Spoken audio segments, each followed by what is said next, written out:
Dans votre livre, on apprend que l'Élysée a essayé de bloquer les enquêtes. Oui. A essayé de court-circuiter les juges. Il y a une note d'ailleurs qui est tout ce qu'il y a de plus officiel, quoi. Il y a même des Gérard. SMS, André, vous parlez des SMS. Alors, comment ils ont essayé de bloquer ? Il y a plusieurs notes et il y a plusieurs.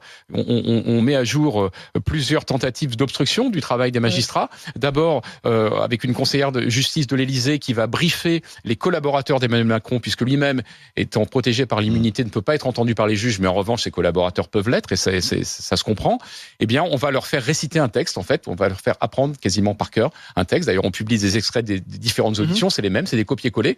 On récite un texte plutôt que de dire éventuellement la vérité, ce qui aurait pu être intéressant.